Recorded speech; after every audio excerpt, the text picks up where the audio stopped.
Hello everybody, video here for you today. This is the Curse of Oak Island. Looks back and ahead, in which I look back at past episodes that normally relate to current ones, and also look forward to the next new episode and beyond.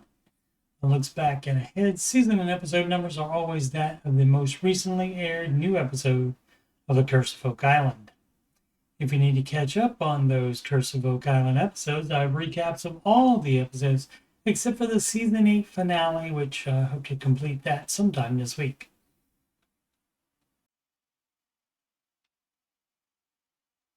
Looking back to way before the TV show, the original Money Pit shaft was supposedly discovered in 1795 by Daniel McInnes when he saw a depression in the ground while looking for farmland.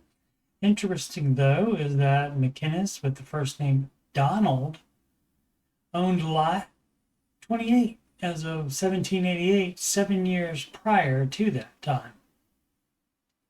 Also, in the Donald rabbit hole, I found several accounts that he, like Samuel Ball, fought for the British in the Revolutionary War, despite being born in America. This map also shows that John Smith bought Lot 18, where the money pit is, in that same year of alleged discovery in 1795. Smith was one of the co-finders, or at least co-diggers right away, although one piece of early documentation named Samuel Ball instead of Smith. According to this, Captain James Anderson sold Lot 25 to Ball in 1788, 7 years prior to the discovery. Apparently, there are alternate accounts because Google says, quote, settlement on Oak Island, records suggest Ball began living on Oak Island by 1787, or as late as 1809 when he received permission to occupy a vacant lot. He farmed there, with the 1791 census listing him as a farmer. Google lists the earliest documentations of the discovery as 1862, the Liverpool Transcript published an account based on the recollections of Anthony Vaughan, another one of those friends or co-discoverers, co-diggers, providing one of the earliest written records of the mystery. Right, and as you can see, that is 62 and 5. That is 67 years after the, again, alleged supposed discovery date. They could have known about it before. Who knows? 1864, the colonists of Halifax published another early written account. In 1870, Judge Mather B. Desbrisay's History of Lunenburg County was the first book to include the story, which is considered a reliable historical source for the area's history. And this is the book that had Samuel Ball listed in the earliest printing of it, but in later printings it was changed to John Smith, which John Smith is going to sound made up at any time. And in 1893, the Oak Island Treasure Company's public share offering provided a detailed, and I cut it off there, so provided a detailed description / history, something like that. After the discovery, Daniel enlisted friends to help him dig. Perhaps Samuel Ball was involved. Using only hand tools, they got down to 30 feet before giving up. I don't think there was any digging after that until 1804 when the Onslow Company, including McInnes and at least one of his friends, began a real excavation of the shaft down to 90 feet. At that depth, they removed the 90-foot stone and then the shaft flooded. That original shaft is thought to be located close to the chapel and hidden shafts, perhaps in the blue marked area above chapel. I found an account that said the chapel vault was built southwest of where William thought the original shaft he drilled into was, which implies he didn't remember. I found several web pages that said the chapel shaft was where he drilled into the chapel vault, and that is false. He was just the driller on that job working for Frederick Blair, and they were drilling into the original shaft, hit the two wooden vaults, and brought up gold shavings and a piece of parchment with the letters VI on it. The chapel shaft was built many years later by William and his son M.R. Chapel. Apparently, no other significant search operations happened until 1849 when the Truro Company began operations on the island. We got new info on that on the premiere episode of season 13 of the show. A descendant of Truro Company foreman James Piplato visited the island and revealed that he inherited this coin through his family lineage, going back to Piplato. The story is that he pulled it out of the drill rod that went into the 1804 shaft, but would not tell anyone what it was. He quit his job that day and, with partners, sought digging permission and to buy the eastern part of the island. They were given permission to dig, but only on unoccupied lots. The Truro Company maintained ownership of Lot 18, where the money pit is. The coin is 1367 or slightly newer and Portuguese. It has a Knights Templar symbol on it, so perhaps the Portuguese offshoot Knights of Christ were involved in the minting. The coin has been authenticated by Emma in the lab as far as the metals in it, and by numismatist or coin expert Sandy Campbell. The family tree was also checked to ensure that part of the story. Unfortunately, there's no way to prove that the coin came from the money pit, but plenty of circumstantial evidence is there. In 1866, the Halifax Company put in a year and change in an attempt to block the flood tunnels and focusing on the original shaft. When that didn't work, before giving up in 1867. In 1897, with the Oak Island Treasure Company, William Chapel digged into the vault that now bears his name.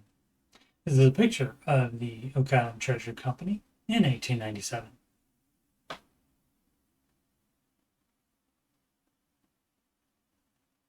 Wikipedia oddly lists them as unknown group instead of the Oak Island Treasure Company, and does not name Frederick Blair nor William Chapel, although there are many accounts of that company on the internet. During their tenure on the island, the second accidental death occurred in 1897, I think when a boiler exploded, and in 1898, red paint was poured into the flooded money pit by the group, reportedly revealing 3 exit holes around the island. This is an aerial view of the chapel shaft in the summer of 1931, built by William and his son M.R. Chapel. Again, the chapel vault was drilled into 30 years previous in the original shaft, and William picked this spot southwest of where he thought the original shaft was. At 127 feet in the chapel shaft, they found an axe, a fluke anchor, and a Cornish miner's pick. A similar one was found by the Laguna team in 2019, very near that same location. This is part of the head and shaft, obviously, after it had been abandoned.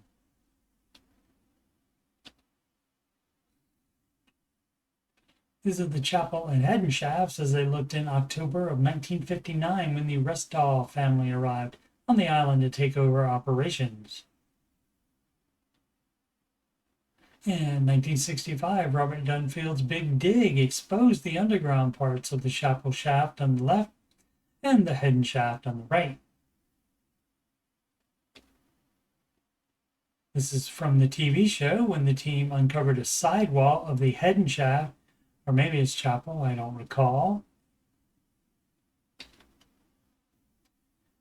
This is a season 10 graphic that shows the Laguna team's grid line, as well as the chapel and head and shafts locations.